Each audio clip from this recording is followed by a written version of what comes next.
भजन संहिता की इस श्रृंखला में आज हम सुनेंगे भजन संहिता 107 साम 107। अनेक विपत्तियों से छुटकारा। यहोवा का धन्यवाद करो क्योंकि वो भला है और उसकी करुणा सदा की है। यहोवा के छुड़ाए हुए ऐसा ही कहें जिन्हें उसने शत्रु के हाथ से फिरौती देकर छुड़ा लिया है और उन्हें देश देश से, पूर्व और पश्चिम से, उत्तर और दक्षिण से इकट्ठा किया है। कुछ लोग जंगल में और मरुस्थल में भटकते रहे। उन्हें बसने के लिए किसी नगर का मार्ग ना मिला। भूख और प्यास के मारे वे व्याकुल हो गए। तब उन्होंने संकट में यहोवा की दुहाई दी और उसने उन्हें विपत्ति में से छुड़ाया। वो उन्हें सीधे मार्ग पर ले गया कि वे बसने के लिए किसी नगर में पहुंच जाएं। लोग यहोवा की करुणा के कारण और उन अद्भुत कार्यों के कारण जो मनुष्यों के लिए करता है उसका धन्यवाद करें, क्योंकि वो अभिलाषी जीव को संतुष्ट करता है और भूखे को उत्तम पदार्थों से तृप्त करता है। कुछ लोग अंधकार और मृत्यु की छाया में बैठे विपत्ति और बेड़ियों से जकड़े हुए थे, क्योंकि उन्होंने परमेश्वर के वचनों के प्रति विद्रोह किया और परम प्रधान की सम्मति को तुच्छ जाना। इसलिए उसने कष्ट देकर उनके हृदय को नम्र किया। वे ठोकर खाकर गिरे परंतु उन्हें कोई सहायक ना मिला। तब उन्होंने संकट में यहोवा की दुहाई दी और उसने उन्हें विपत्ति में से छुड़ाया। उसने उन्हें अंधेरे और मृत्यु की छाया में से निकाला और उनके बंधनों को तोड़ दिया। लोग यहोवा की करुणा के कारण और उन अद्भुत कार्यों के कारण जो वो मनुष्यों के लिए करता है उसका धन्यवाद करें, क्योंकि उसने कांसे के फाटकों को तोड़ा और लोहे के बेंडों को काट गिराया। कुछ लोग अपनी विद्रोही चाल के कारण मूर्ख बने और अपने अधर्म के कारण पीड़ित हुए। उन्होंने सब प्रकार के भोजन से घृणा की और वे मृत्यु के फाटकों तक पहुंच गए। तब उन्होंने संकट में यहोवा की दुहाई दी और उसने उन्हें विपत्ति में से छुड़ाया। उसने अपना वचन भेजकर उन्हें चंगा किया और उन्हें विनाश से छुड़ा लिया।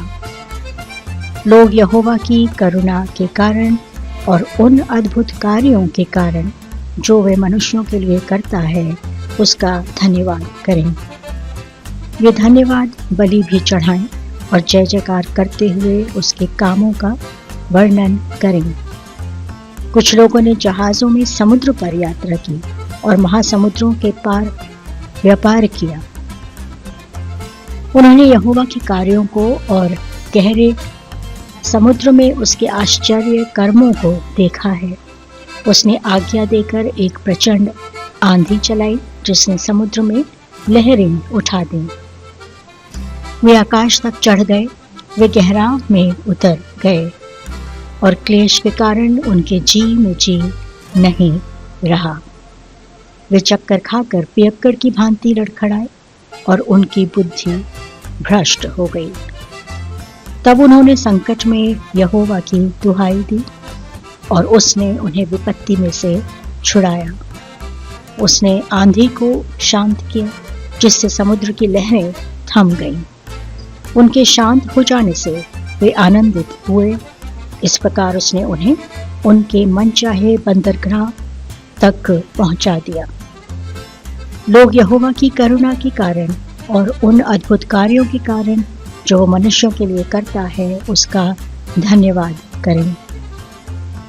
लोगों की सभा में वे उसका जय जयकार और प्राचीनों की बैठक में उसकी स्तुति करें। वो नदियों को मरुस्थल और जल के सोतों को सूखी भूमि बना देता है। वो फलवंत भूमि को ऊसर बना देता है। ऐसा वहां के रहने वालों की दुष्टता के कारण होता है। वे मरुस्थल को जल का तालाब और निर्जल भूमि को जल के सोतों में बदल देता है और वो वहां भूखों को बसाता है, जिससे कि वे बसने के लिए नगर की स्थापना करें और खेती करें और दाख की बाड़ियां लगाएं और अधिक उपज प्राप्त करें। वो उन्हें आशीष देता है और वे बहुत बढ़ जाते हैं और वे उनके पशुओं को भी घटने नहीं देता। जब वे यातना, विपत्ति और दुख के कारण घटते और दब जाते हैं, तब वो शासकों पर अपमान उंडेलता और उन्हें पथहीन जंगल में भटकाता है। परंतु वो दरिद्र को दुख से छुड़ाकर ऊंचे रखता है और उसके परिवार को भेड़ों के झुंड सा बढ़ाता है। सीधे लोग ये देखकर आनंदित होते हैं, परंतु सब अधर्मी अपने मुंह बंद रखते हैं। बुद्धिमान कौन है? वो इन बातों पर ध्यान दे और यहोवा की करुणा पर विचार करे। आइए हम सभी परमेश्वर की सामर्थ का अनुभव करें। हमारी जो सीमित सामर्थ्य है उसको एक तरफ करते हुए परमेश्वर की बुद्धि, उसकी ज्ञान, उसकी राह पर चलें और तब अवश्य हम विजयी होंगे।